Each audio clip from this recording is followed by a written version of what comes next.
Hi everyone, ഇന്ന് സംസാരിക്കാൻ പോകുന്ന ഒരു ടോപ്പിക് എന്ന് പറയുന്നത് ഡീസൽ എഞ്ചിനും പെട്രോൾ എഞ്ചിനും തമ്മിലുള്ള വ്യത്യാസങ്ങളെ പറ്റി സംസാരിക്കാൻ വേണ്ടിയിട്ടാണ് ഞാൻ ഇന്ന് ഈ ഒരു വീഡിയോ ചെയ്യുന്നത്.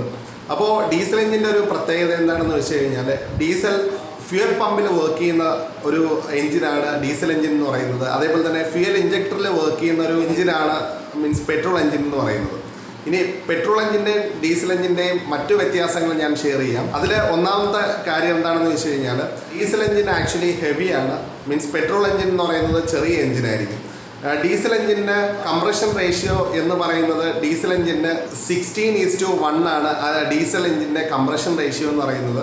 അതേപോലെ തന്നെ പെട്രോൾ എഞ്ചിൻ്റെ ഒരു കംപ്രഷൻ റേഷ്യോ എന്ന് പറയുന്നത് 7:1 ആണ് അതിൻ്റെ കംപ്രഷൻ റേഷ്യോ എന്ന് പറയുന്നത്. അതേപോലെ തന്നെ പവർ പ്രൊഡക്ഷനെ പറ്റി ഡീസൽ എഞ്ചിൻ നമ്മൾ നോക്കിക്കഴിഞ്ഞാൽ ഹൈ പവർ പ്രൊഡക്ഷൻ ആയിരിക്കും ഡീസൽ എഞ്ചിൻ്റെ അകത്ത് നടക്കുന്നത്. Relatively low amount of power use ചെയ്യുന്ന ഒരു എഞ്ചിനും കൂടിയാണ് പെട്രോൾ എഞ്ചിൻ എന്ന് പറയുന്നത്. ഡീസൽ എഞ്ചിൻ്റെ വേറൊരു പ്രത്യേകത എന്താണെന്ന് വെച്ചാൽ engine work with fuel with low voltage. കുറച്ച് ഡീസൽ മാത്രം മതി ഒരു ഡീസൽ എഞ്ചിൻ വർക്ക് ചെയ്യാനായിട്ട്.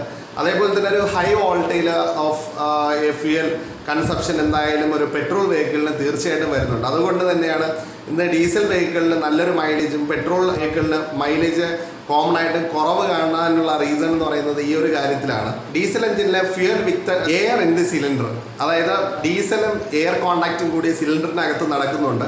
നേരെ മറിച്ചിട്ട് പെട്രോൾ എഞ്ചിൻ്റെ അകത്ത് ഇത് കാർബറേറ്ററിനകത്താണ് ഇങ്ങനെ ഒരു പ്രോസസ്സ് നടക്കുന്നത്. Diesel engine works with diesel cycle and petrol engine works with auto cycle. Diesel vehicle നമ്മൾ നോക്കിക്കഴിഞ്ഞാൽ നമുക്ക് ഹെവി വെഹിക്കിൾസ് എല്ലാം ഡീസൽ കോമൺ ആയിട്ട് വരാനുള്ള മെയിനായിട്ടുള്ള റീസൺ എന്ന് പറയുന്നത് ഡീസൽ എഞ്ചിൻ്റെ പവർ കൺസപ്ഷൻ കൂടുതൽ ഡീസൽ എഞ്ചിൻ്റെ ആയതുകൊണ്ടാണ് ഹെവി വെഹിക്കിൾസിന് ഏറ്റവും കൂടുതലും ഡീസൽ എഞ്ചിൻ യൂസ് ചെയ്യാനുള്ള റീസൺ അതാണ്. അതേപോലെ തന്നെ ഈ പറഞ്ഞതുപോലെ പെട്രോൾ വെഹിക്കിൾസിന് ഹെവി ബാറ്ററി അല്ല യൂസ് ചെയ്യുന്നത്, നോർമൽ ബാറ്ററിയിൽ വർക്ക് ചെയ്യുന്ന ഒരു എഞ്ചിനും കൂടിയാണ്.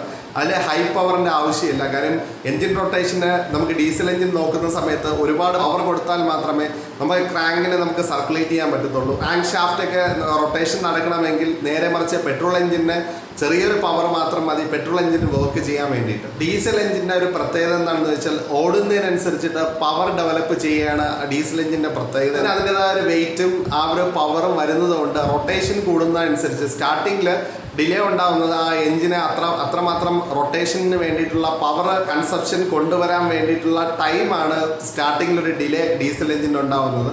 പെട്രോൾ എഞ്ചിൻ്റെ പെട്ടെന്ന് റൊട്ടേഷൻ സ്റ്റാർട്ടിങ്ങിൽ നടക്കും, പിന്നെ ഒരു ഗ്രാജുവൽ സ്പീഡായിരിക്കും പെട്രോൾ എഞ്ചിനകത്ത് ഉണ്ടാകുന്നത്. പക്ഷേ ഡീസൽ എഞ്ചിനെ സംബന്ധിച്ചിടത്തോളം റൊട്ടേഷൻ കൂടുന്ന സമയത്ത് ഓട്ടോമാറ്റിക്കലി അതിൻ്റെ പവർ കൂടി വരുവാണ് ഡീസൽ എഞ്ചിൻ്റെ ഏറ്റവും വലിയ പ്രത്യേകത എന്ന് പറയുന്നത്. ആ ഒരു എഞ്ചിനിൽ നമ്മൾ ഡീസൽ എഞ്ചിൻ ഓടിക്കുന്ന സമയത്ത് അല്ലെങ്കിൽ ഡീസൽ വാഹനം ഓടിക്കുന്ന സമയത്ത് ഒരു എഞ്ചിൻ്റെ ഒരു പിടുത്തം നല്ല രീതിയിൽ ഉണ്ടാകുന്നത് ആ എഞ്ചിൻ്റെ പവറാണ് നമുക്കത് ഫീൽ ചെയ്യുന്നത്. പക്ഷേ പെട്രോൾ വെഹിക്കിളിന് നമുക്ക് അത്ര ഒരു പവർ ഭയങ്കരമായിട്ടുള്ളൊരു പവർ എഞ്ചിനിലൊരു പിടുത്തം നമുക്കത് ശരിക്കും ഫീൽ ചെയ്യാത്തതും അതുകൊണ്ടാണ്.